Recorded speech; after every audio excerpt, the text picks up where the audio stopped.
Lunch সময়ে অতীন যখন fresh হতে ওয়াশরুমে যায়, হঠাৎ করে দেখতে পায় একজন অচেনা মহিলা ছুটে ঢুকছে সেই ওয়াশরুমে। আতঙ্কিত হয়ে অতীন তাকে সাবধান করে, হ্যালো, এটা পুরুষ ওয়াশরুম। কিন্তু মহিলা তার কথায় কোনো পাত্তা না দিয়ে ভেতরে ঢুকে যায়। অতীন একটু পরেই দেখে ওয়াশরুমের সামনে মেঝেতে রক্তমাখা পায়ের ছাপ। মুহূর্তেই তার গা শিউরে ওঠে, ভয়ে গলা শুকিয়ে আসে। কিন্তু যতটা হঠাৎ সে দাগগুলো দেখে, ঠিক ততটাই হঠাৎ করে সেগুলো মিলিয়ে যায়, যেন কিছুই ছিল না।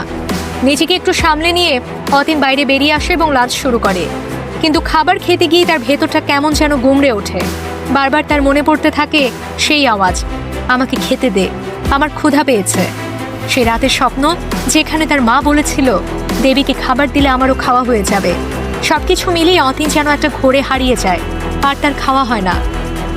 রাতের বেলা যখন বাড়ি ফিরে আবার খাবার খেতে বসে, তখনও একই অনুভূতি, সেই একই আওয়াজ, সেই একই আকুতি। এবার অতীন পুরোপুরি বুঝে যায় দেবী মূর্তিটা তার কাছে খাবার চাইছে।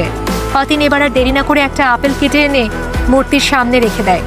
ধূপ জ্বালিয়ে সে নিজের মতো করে মূর্তিকে পূজা দেয়।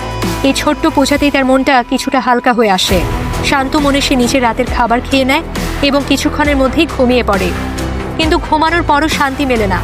স্বপ্নে আবারও সেই দেবী ফিরে আসে, এইবার আরও কাছ থেকে, আরও বাস্তবভাবে। অতীন চমকে উঠে বসে যায়, কিন্তু এবার বিছানা ছেড়ে মূর্তির সামনে গিয়ে হাঁটু গেড়ে বসে পড়ে। তাকে মা বলে সম্বোধন করে। দেবী শান্ত স্বরে বলে, তুই যখন আমাকে ডেকে এনেছিস তখন আমাকে খেতেও দিবি। দেখেই তো বুঝতে পারছিস আমার অনেক ক্ষুধা পেয়েছে। আমার এই মহা ক্ষুধা কে মেটাবে? অতীন চোখ বন্ধ করে নিজেকে দেবীর কাছে সমর্পণ করে। এই প্রথমবার সে নিজের ইচ্ছায় বিশ্বাস নিয়ে সেই রহস্যময় দেবীর কাছে মাথা নিচু করে। দেবী ধীরে ধীরে হাত বাড়িয়ে অতীনের মাথায় স্পর্শ করে, আর এখানেই যেন নতুন রহস্যের দরজা খুলে যায়।